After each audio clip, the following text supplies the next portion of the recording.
સામાજિક વિજ્ઞાન એનો પાઠ ઇતિહાસનો પાઠ છે મુઘલ સામ્રાજ્ય વિશે આપણે જોઈએ.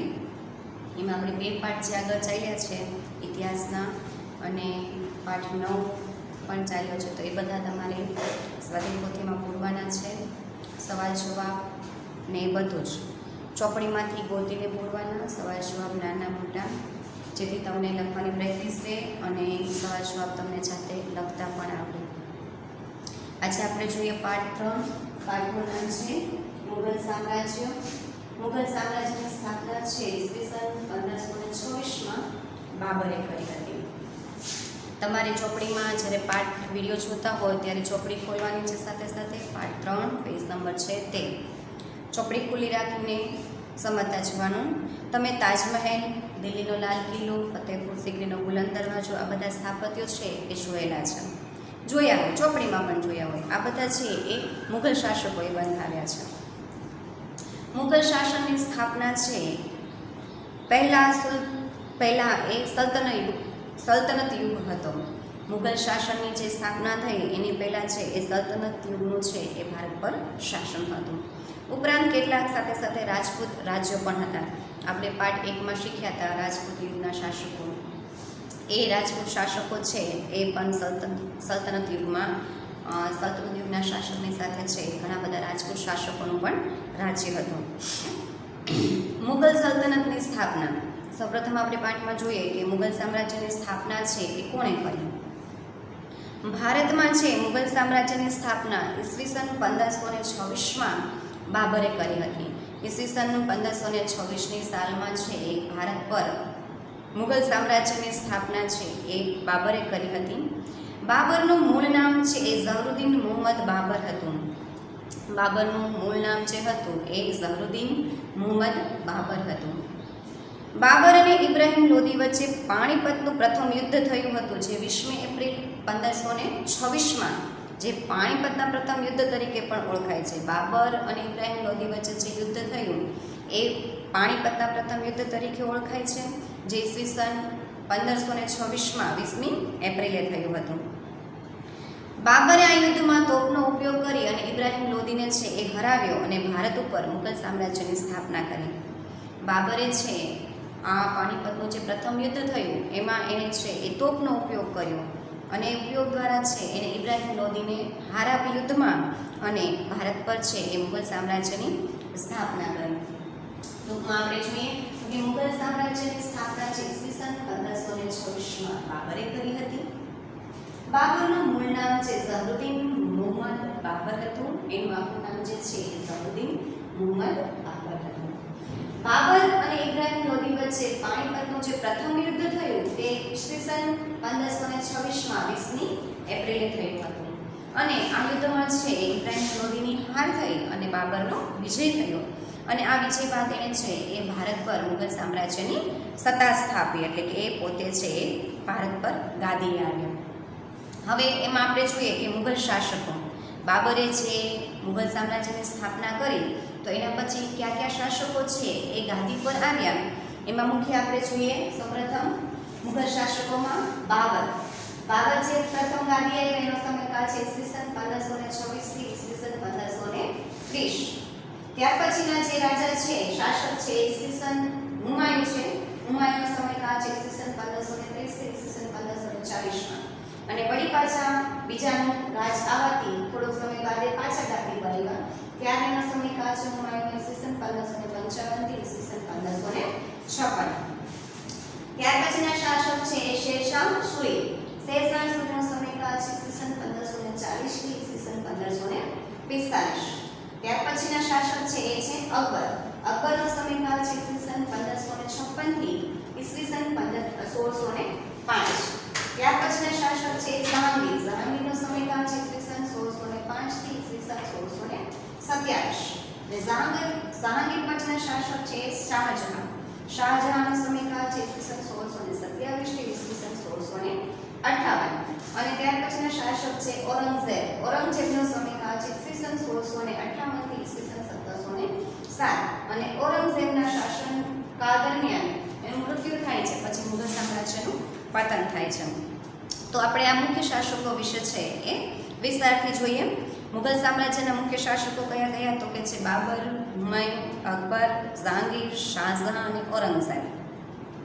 સૌપ્રથમ બાબર વિશે આપણે જોઈએ. ઈસવીસન બાબરનો સમયકાળ છે ઈસવીસન 1526 થી ઈસવીસન 1530. બાબર છે એ ખૂબ કુશાગ્ર, બુદ્ધિવાળા અને શક્તિશાળી યોદ્ધા હતા. બાબરનો જે સમયકાળ હતો એ દરમિયાન છે એને પોતાનો રાજ્યનો જે વિસ્તાર કર્યો હતો એના ઉપરથી છે એ ખૂબ શક્તિશાળી યોદ્ધા તરીકેની એની ગણના થાય છે. તે ફારસી અને અરબી ભાષાના જાણકાર હતા. બાબર છે એ ફારસી અને અરબી ભાષા છે એ ભાષા પર એનું પ્રભુત્વ હતું, એટલે કે એના એક જાણકાર હતા. સાથે સાથે પ્રકૃતિ પ્રેમી અને લેખક પણ હતા. બાબર જે રાજા હતા એ ખૂબ પ્રકૃતિ પ્રેમી હતા, એટલે કે પ્રકૃતિ સાથે એનો પ્રકૃતિ પ્રત્યે ખૂબ પ્રેમ અને એક સાથે સાથે સારા લેખક પણ હતા.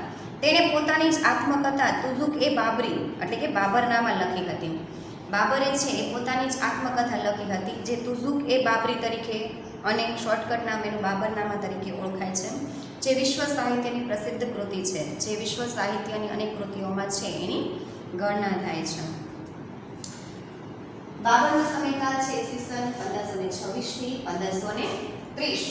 જેણે પોતાની જ આત્મકથા લખી તુઝુક-એ-બાબરી, જે બાબરનામા તરીકે ઓળખાય છે અને જે વિશ્વ સાહિત્યની અનેક કૃતિઓમાં છે એની ગણના થાય છે.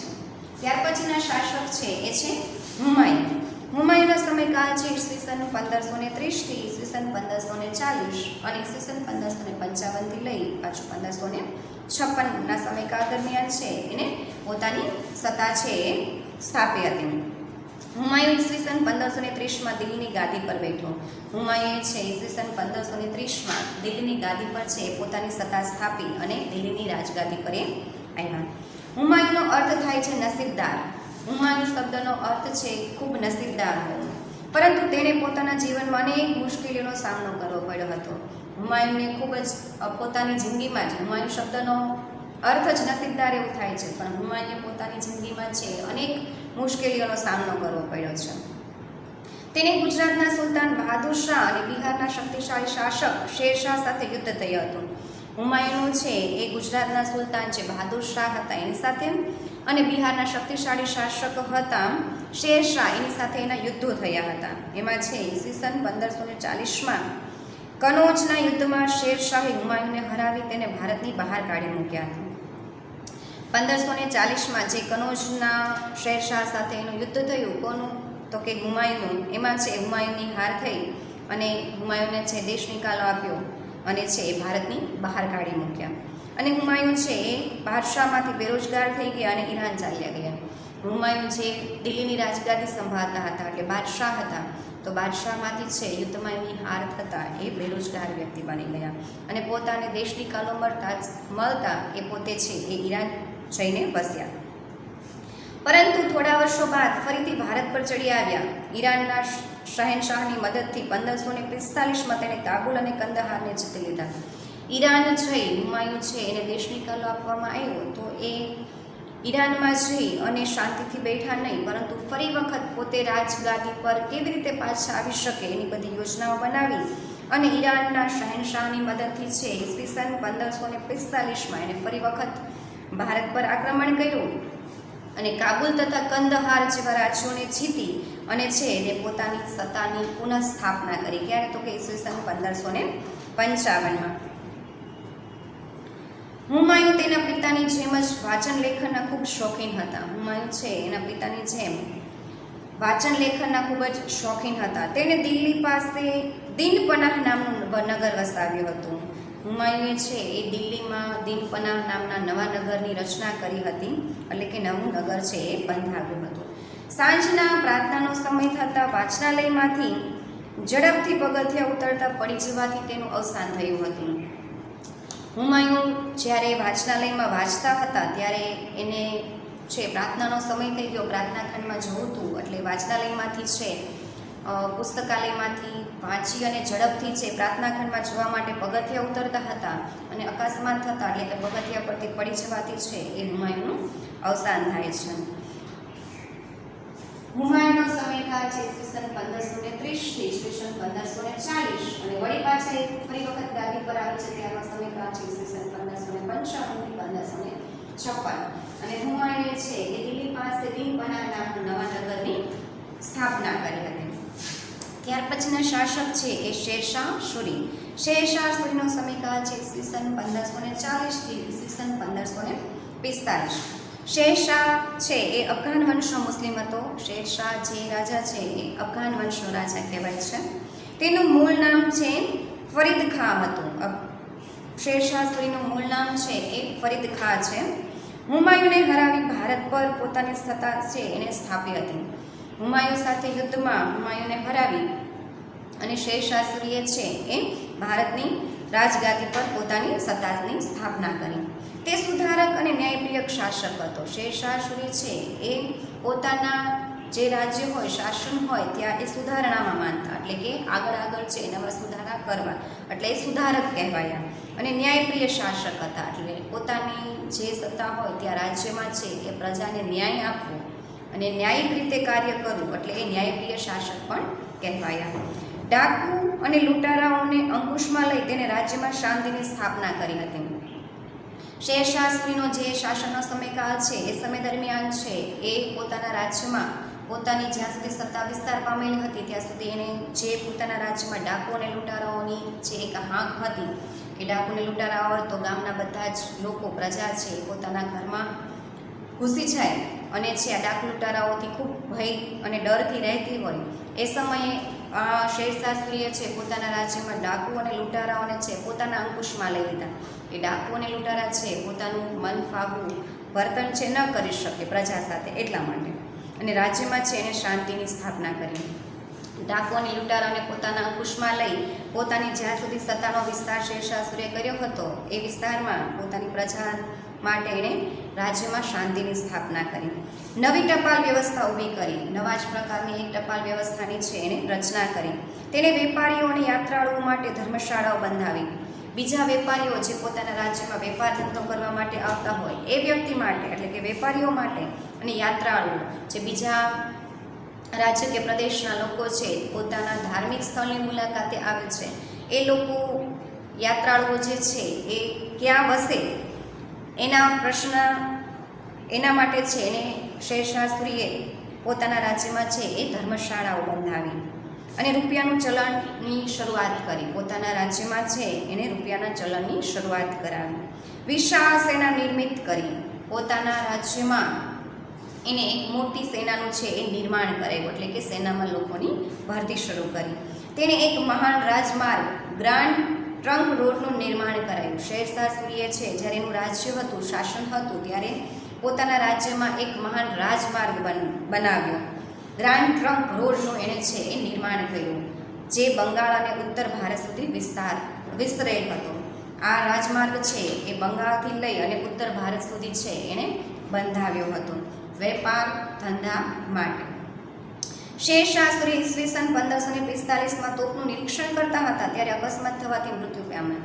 યુદ્ધ માટેની જે તૈયારીઓ થતી હોય એમાં જે તોપનું નિરીક્ષણ કરતા હતા, એટલે કે તોપ જે હોય એ જોતા હતા ત્યારે કોઈ અકસ્માત થવાથી અચાનક કોઈ એવી ઘટના બનવાથી છે એ તોપ ત્યાં ને ત્યાં ફૂટી જાય છે અને શેરશાહ સૂરીનું છે એ તોપથી મૃત્યુ થાય છે, એટલે કે અવસાન થાય છે. તેમના મૃત્યુ પછી તેમના જેવું કોઈ શક્તિશાળી શાસક છે એ ગાદી પર આવ્યા નહીં. શેરશાહ સૂરીના અવસાન પછી છે એના જેવો શક્તિશાળી શાસક કોઈ ગાદી પર આવી શક્યા નહીં અને પરિણામે છે ઈસવીસન 1555માં હુમાયુએ દિલ્હી અને આગ્રા પર આક્રમણ કરી અફઘાનોને હરાવી અને પુનઃ છે એ મુઘલ સામ્રાજ્યની સ્થાપના કરી. શેરશાહ સૂરીના અવસાન પછી છે એના જેવો શક્તિશાળી શાસક ગાદી પર ન આવ્યા એટલે છે હુમાયુએ દિલ્હી અને આગ્રા પર આક્રમણ કર્યું અને પાછું છે એ અફઘાનોને હરાવી અને મુઘલ સામ્રાજ્યની ફરીથી એણે સ્થાપના કરી છે. શેરશાહ સૂરી વિશે આપણે ટૂંકમાં જોઈએ. એનો સમયકાળ છે ઈસવીસન 1540 થી ઈસવીસન 1545. શેરશાહ સૂરીનું મૂળ નામ છે ફરીદ ખાં, જે એક મહાન રાજમાર્ગ બંધાવ્યો ગ્રાન્ડ ટ્રંક રોડનું એણે છે એ નિર્માણ કરાવ્યું હતું. ત્યાર પછીના શાસક છે એ અકબર. અકબરનો સમયકાળ છે ઈસવીસન 1556 થી ઈસવીસન 1605. અકબર રાજા તરીકે ભારતના ઇતિહાસમાં ગણનાપાત્ર સ્થાન ધરાવે છે. અકબર રાજા છે એ ભારતના ઇતિહાસમાં પોતાનું ગણનાપાત્ર સ્થાન ધરાવે છે. નાના બાળકોથી લઈને ઘણા બધા અકબરનું નામ સાંભળ્યું હોય અને એના વિશે જાણતા પણ. તેનો જન્મ છે ઈસવીસન 1542માં અમરકોટના હિન્દુ રાજપૂત રાજાને ઘેર થયો હતો. અકબર રાજાનો જન્મ ક્યાં થયો હતો કે ઈસવીસન 1542માં અમરકોટ નામનું જે ગામ છે એ ગામમાં એક હિન્દુ રાજપૂતના ઘરે છે એ અકબર રાજાનો જન્મ થયો છે.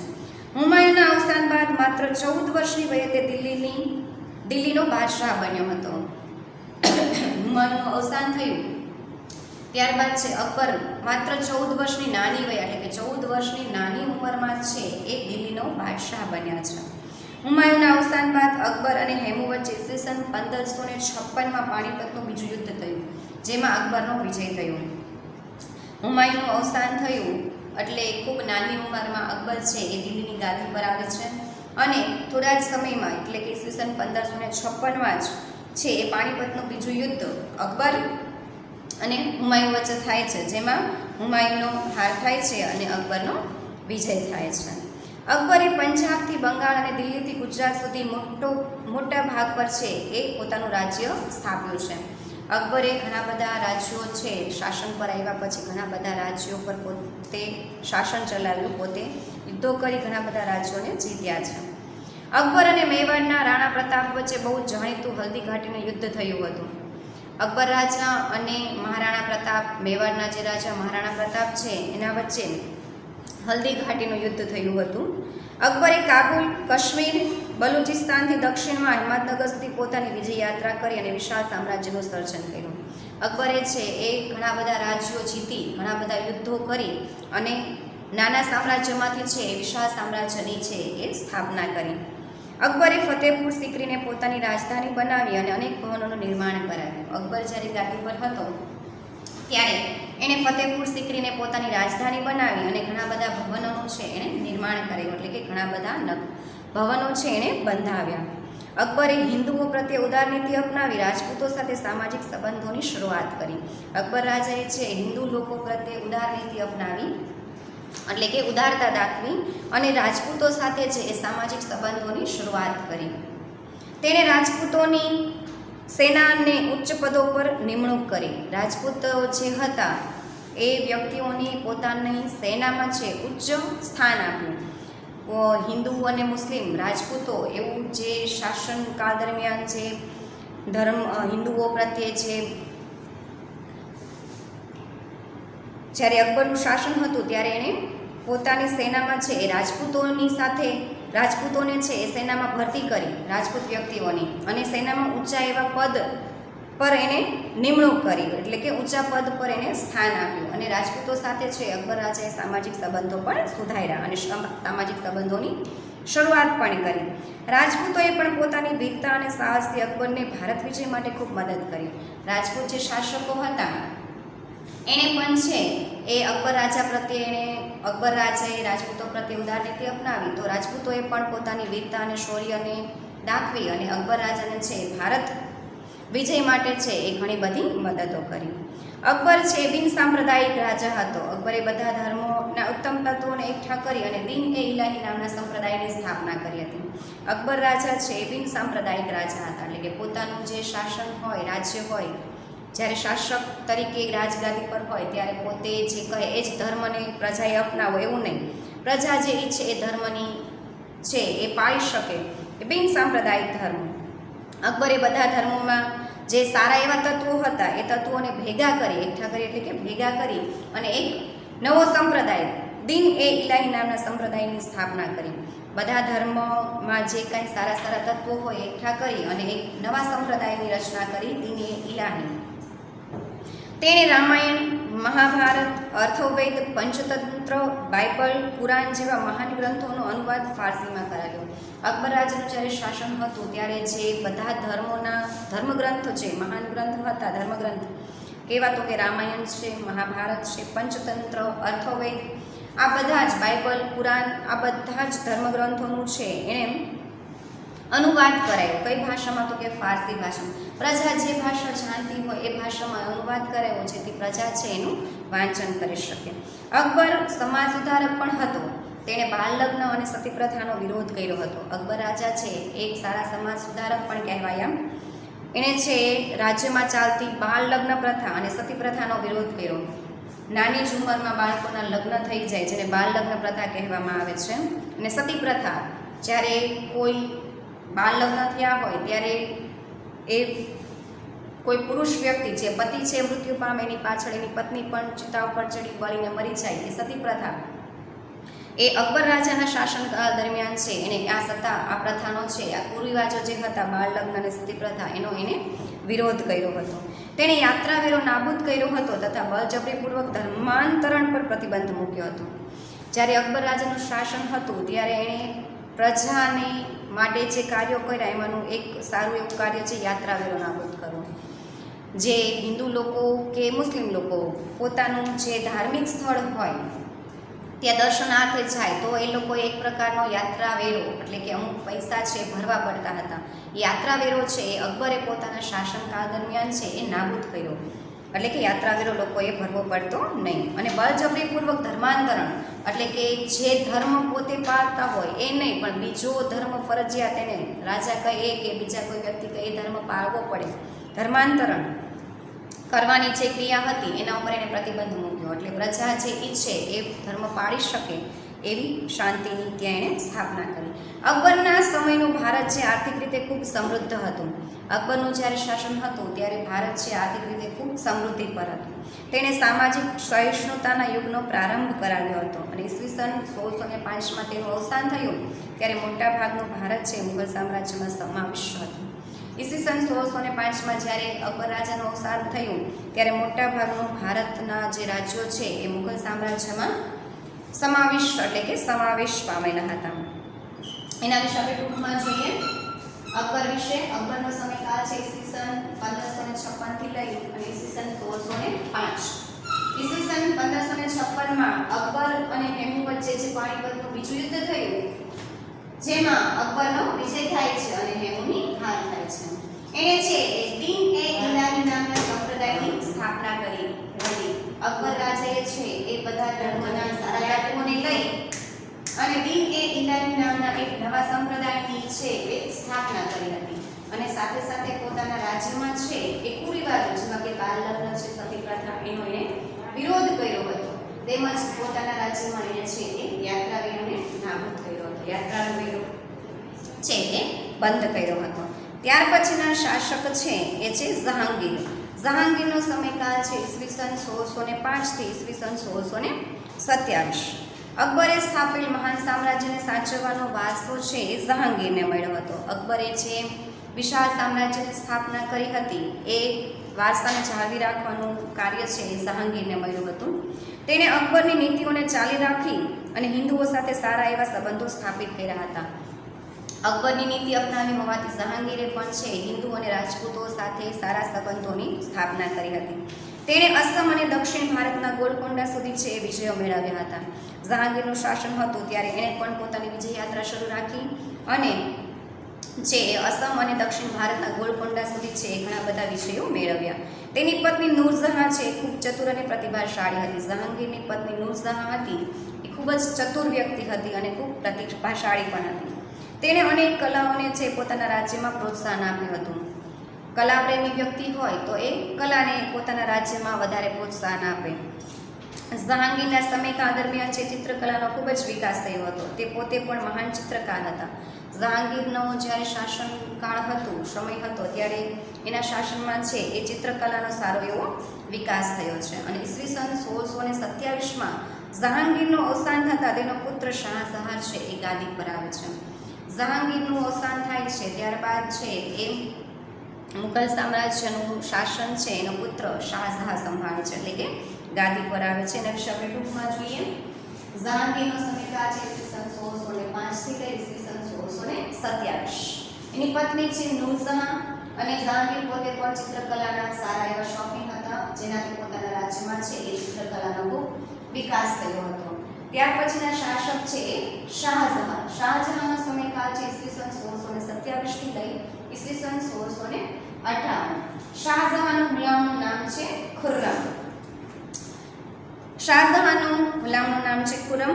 તેણે દક્ષિણ ભારતનો વિજય કર્યો. તે તેના પિતા જેટલો શક્તિશાળી અને કલા સ્થાપત્યનો ચાહક હતો. શાહજહાં છે એ એના પિતાની જેમ જ છે ખૂબ શક્તિશાળી શાસક હતો અને કલા અને સ્થાપત્ય પ્રત્યે છે એ કલા અને સ્થાપત્યનો ખૂબ ચાહક હતો. એને ઘણા બધા સ્થાપત્યો પોતાના સમયકાળ દરમિયાન શાસનકાળ દરમિયાન છે એ બંધાવ્યા. તેની પત્ની મુમતાઝ મહેલના અવસાન પછી તેની યાદમાં વિશ્વ પ્રસિદ્ધ તાજમહેલનું નિર્માણ કરાયું. શાહજહાં છે એ સ્થાપત્ય પ્રેમી હતો. પોતાની પત્ની મુમતાઝ મહેલનું અવસાન થયું ત્યારબાદ મુમતાઝ મહેલની યાદમાં પત્ની મુમતાઝ મહેલની યાદમાં એણે છે એ એક તાજમહેલનું નિર્માણ કરાયું જે વિશ્વ પ્રસિદ્ધ છે અને આજે પણ દુનિયાની અજાયબીઓમાં એની ગણના થાય છે. એના વિશે આપણે સારા સ્વરૂપમાં જોઈએ. સમયકાળ છે ઈસવીસન 1627 થી લઈ ઈસવીસન 1658. શાહજહાંનું ગુલામનું નામ છે ખુર્રમ. શાહજહાંની પત્નીનું નામ છે મુમતાઝ મહેલ. મુમતાઝ મહેલની યાદમાં છે એના અવસાન બાદ એની યાદમાં છે વિશ્વ પ્રસિદ્ધ તાજમહેલનું નિર્માણ કરાયું જે દુનિયાની અજાયબીઓમાં એની ગણના થાય છે. શાહજહાં પછીના શાસક છે ઔરંગઝેબ છે. ઔરંગઝેબનો સમયકાળ છે ઈસવીસન 1658 થી લઈ 1707. શાહજહાંની નાદુરસ્ત તબિયતનો લાભ લઈ તેના પુત્રો વચ્ચે છે એ સામ્રાજ્ય પર આધિપત્ય જમાવવા ભયંકર આંતરવિગ્રહ થયા. શાહજહાંની તબિયત જ્યારે નાદુરસ્ત હતી એટલે કે એની તબિયત ખરાબ હતી ત્યારે છે હવે પછીની રાજગાદી કોણ સંભાળશે, કોને મળશે, એમાં અંદરો અંદર ભાઈઓ વચ્ચે છે ઘણા બધા આંતરવિગ્રહ એટલે કે અંદરો અંદર છે એક ગાદી મેળવવા માટે સંઘર્ષો થયા, યુદ્ધો થયા. શાહજહાંના મોટા પુત્ર દારા શિકો અને ઔરંગઝેબ વચ્ચે મુખ્ય સંઘર્ષ થયો. શાહજહાંના 3 પુત્રોમાં એનો મોટો પુત્ર દારા શિકો અને ઔરંગઝેબ વચ્ચે છે એ ખૂબ સંઘર્ષ થયો. એમાં ઔરંગઝેબે પોતાના 3 ભાઈઓને એક પછી એક હરાવી તેમની હત્યા કરી. એમાં આ આંતરવિગ્રહમાં છે 3 ભાઈઓમાંથી ઔરંગઝેબે છે એના ભાઈઓને હરાવ્યા, એની હત્યા કરી, એને જેલમાં પણ પૂરી દીધા અને પોતાની ગાદી અને પોતે છે એ પિતાની ગાદી પર આગળ આવે છે. ઔરંગઝેબે પોતાના 3 ભાઈઓને હરાવ્યા, તેમની હત્યા કરી, તેને જેલમાં પણ ધકેલી દીધા. દારાની તો હત્યા કરી. જે ઔરંગઝેબનો મોટો ભાઈ દારા શિકો છે એની છે એ ઔરંગઝેબે હત્યા કરી નાખી અને બીજો ભાઈ જે મુરાદ હતો એને જેલની સજા આપી દીધી અને ગાદી પચાવી પાડી એટલે કે ગાદી છે એને પોતે લઈ લીધી. અને અન્ય એક ભાઈને છે સુઝાનને એને દેશ નિકાલ આપી દીધો. 3 ભાઈઓને છે એકને છે એને દેશ નિકાલ આપ્યો, એકને કોને તો કે મુરાદને છે જેલની સજા કરી અને દારા શિકોને છે એને હત્યા કરી નાખી અને ભાઈ સુજાનને હરાવી અને દેશ નિકાલ કે પોતાના દેશમાંથી કાઢી મૂક્યો. ઔરંગઝેબે લગભગ 50 વર્ષ સુધી રાજ્ય કર્યું. ઔરંગઝેબનું શાસનકાળ લગભગ 50 વર્ષ સુધી રહ્યું.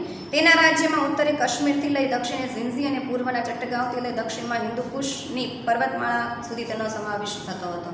એણે વિજય યાત્રાઓ શરૂ રાખી અને પશ્ચિમમાં હિન્દુકુશની પર્વતમાળા સુધી છે એ પોતાના રાજ્યનો છે એને વિસ્તાર કર્યો. ઔરંગઝેબ સુન્ની મુસ્લિમ હતો. ઔરંગઝેબ છે એ સુન્ની મુસ્લિમ કહેવાતો હતો અને અત્યંત સાદું જીવન જીવતો હતો. એનું જીવન છે ખૂબ સાદું હતું. તેણે અકબરની ધાર્મિક નીતિનો ત્યાગ કરી ધાર્મિક અસહિષ્ણુતા દાખવી હતી. અકબરે જે ધાર્મિક નીતિઓ અપનાવી હતી એનો એણે પોતે ત્યાગ કર્યો હતો એટલે કે અકબરની નીતિ પર એ ચાલતા ન હતા. તે સંગીત કલાનો, મૂર્તિ પૂજાનો અને ધાર્મિક ઉત્સવોનો વિરોધી હતો. ઔરંગઝેબ છે એ સંગીતનો પણ વિરોધી હતો, મૂર્તિ પૂજા એટલે કે મંદિરમાં જે પૂજાઓ થાય છે એનો વિરોધી હતો અને ધાર્મિક ઉત્સવો જે મોટા મોટા ઉત્સવો ઉજવાતા હોય છે જેમ કે ગણેશ ઉત્સવ છે, નવરાત્રિ છે, આ બધા ઉત્સવોનો છે પણ એણે વિરોધ કર્યો હતો. એટલે એના સમયમાં છે ઘણા બધા વિદ્રોહો થયા હતા, પ્રજાએ એની ઉપર વિદ્રોહો કર્યા હતા. તે એક શક્તિશાળી બાદશાહ હતો જેને લાંબા સમય સુધી ભારતના મોટા ભાગ પર શાસન કર્યું હતું. ઔરંગઝેબ છે એ શક્તિશાળી શાસક હતો. એ માટે જ એ શક્તિશાળી શાસક હોવાથી એણે ભારત પર છે એ 50 વર્ષ સુધી છે એ પોતાનું શાસન કર્યું હતું અને ઈસવીસન 1707માં તેનું મૃત્યુ થયું હતું. ઈસવીસન 1707ની સાલમાં ઔરંગઝેબનું મૃત્યુ થયું અને તેના મૃત્યુ પછી છે નિર્મળ શાસકો ગાદી પર આવતા મુઘલ સામ્રાજ્યનું પતનનો આરંભ થયો. ઔરંગઝેબના અવસાન બાદ છે કોઈ એવો શક્તિશાળી શાસક રાજગાદી પર આવ્યો નહીં એટલે કે નિર્બળ શાસકો છે એ ગાદી પર આવ્યા જેથી મુઘલ સામ્રાજ્યનો પતનની શરૂઆત થાય છે.